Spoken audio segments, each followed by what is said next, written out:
మన దేశంలో సుదీర్ఘ కాలం నుంచి ఇంకా ఒక స్పష్టత రాని సంస్కృతి సంప్రదాయాల విషయం. హిందువులకి హిందూ శ్మశాన వాటిక, ముస్లింలకి వాళ్ళ కబరస్థాన్, అలాగే చర్చిలకు సంబంధించి, క్రైస్తవులకు సంబంధించి సపరేట్‌గా చర్చిల దగ్గర ఉండేటటువంటి శ్మశానం. ఇట్లా ఉన్నాయి. దళితులని హిందూ శ్మశాన వాటికలో రానివ్వనటువంటి దరిద్రాలు కొన్ని ఏరియాలో ఉన్నాయి.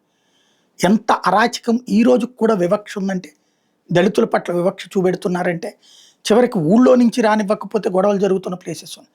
77 ఏళ్ల స్వతంత్ర భారతంలో పోలీసులు యాక్ట్ చేసి మళ్ళీ అప్పటికప్పుడు స్పందిస్తే ఆ రోజున చేసినట్టు చేసి నడుస్తున్నాయి. ప్రతి ఊరు శివార్లలో ఒక బాధ్యతాయుతమైన శ్మశాన వాటికలు ఏర్పాటు చేయలేకపోతున్నారు. ఇది ఒక దౌర్భాగ్యకరమైన పరిస్థితి. ప్రభుత్వాలు పూనుకోవాల్సిన పరిస్థితి. మరికొన్నిటికి స్పష్టత రావాల్సి ఉంది. కులాలకు అతీతంగా, మతాలకు అతీతంగా వివాహం చేసుకున్న వాళ్ళకి కూడా వాళ్ళ కోరుకున్న పద్ధతిలో అంత్యక్రియలు చేసే ఏర్పాటు చేయాల్సిన బాధ్యత రాజ్యాంగం ప్రకారం నడిచే ప్రభుత్వాలకు ఉంది. ఇది ఎందుకు చెప్పాల్సి వస్తుందంటే, ఈ ఉదంతం ఒక ముస్లిం వ్యక్తిని వివాహం చేసుకున్న అమ్మాయి, పార్సీ అమ్మాయి, 55 ఏళ్ళు అయింది వాళ్ళ అమ్మాయికి వయసు. పార్సీ మరియు ముస్లిం వర్గాలు రెండు సంప్రదాయ అంత్యక్రియలు నిరాకరించడంతో గుజరాత్లో హిందూ సంప్రదాయాల ప్రకారం అంత్యక్రియలు నిర్వహించారు. నవసారి నివాసి అయినటువంటి ఆ మహిళ సుమారు 35 సంవత్సరాల క్రితం ఒక ముస్లిం ప్రొఫెసర్ని పెళ్లి చేసుకుంది. కానీ జోరాస్ట్రియన్ ఆచారాలను పాటిస్తూనే ఉంది. పాప ఆయన కూడా అంగీకరించారు. ఇస్లాంలోకి మారలేదు ఆవిడ.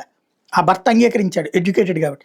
స్వల్ప అనారోగ్యంతో మరణించిన తర్వాత ఆమె భర్త ఆమె మత విశ్వాసం ప్రకారం అంత్యక్రియలు నిర్వహించాలని కోరుతూ పార్సీ సమాజ సభ్యులను సంప్రదించారు.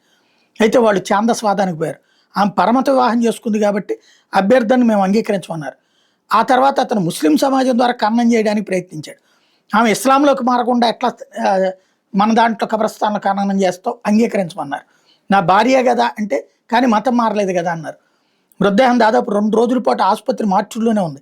కుటుంబ సభ్యులు చివరికి స్థానిక స్వచ్ఛంద సంస్థల సహాయం అడిగారు.